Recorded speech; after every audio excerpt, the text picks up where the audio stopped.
Le premier tome ou le premier épisode d'une œuvre est souvent important.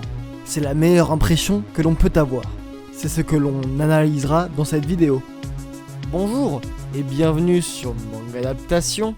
En ce monde, le dogme de Luna cherche à imposer le bonheur à tous. Et pour ses adeptes, le bonheur se trouve dans la mort.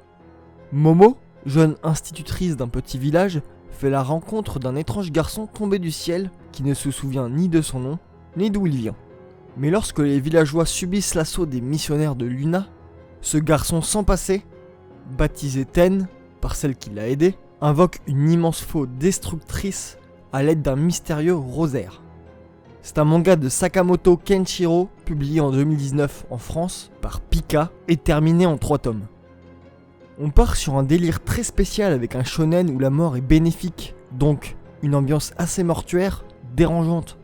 Surtout pour ce type de récit, le visuel n'attendrit pas le sujet, mais alors pas du tout. Car il y a beaucoup de meurtres et c'est montré d'une manière très crue, très gore. En gros, on ne lésine pas sur les moyens. Tout cela grâce au dessin qui est certes assez classique, en tout cas pour la mise en scène, mais pour ce qui est du chara-design, il est essentiel. Car l'auteur nous montre les adeptes de ce culte comme des personnes dérangées, et visuellement cela se traduit par des corps qui ne sont pas à l'échelle, qui donnent un aspect étrange. Ainsi, jouer sur le rapport de force avec le rapport d'échelle, ou alors avec les émotions qu'ils ressentent comme la joie qui est retranscrite comme étant incohérente avec le reste de l'univers. C'est sous Twitter, en un peu moins bien, mais en plus dark. Akutsu Takuma est un jeune lycéen qui, à cause d'un visage jugé effrayant par ses camarades de classe, n'a aucun ami, surnommé Akuma, donc démon, à l'école. Et pourtant il ne souhaite qu'une chose dans la vie, rester seul afin d'étudier en paix. Mais un jour son quotidien bascule, il fait la rencontre des 9 sœurs Saotome, des Valkyries engagées par Odin lui-même dans l'optique de sauver le monde de la terrible attaque des démons. Pour qu'elles déploient leur pleine puissance, ces Valkyries ont besoin d'être stimulées. Akuma va devoir solliciter le pouvoir de l'amour s'il ne veut pas voir la Terre dévastée par le mal. C'est un animé du studio Woods Entertainment de 2019, fini en 12 épisodes.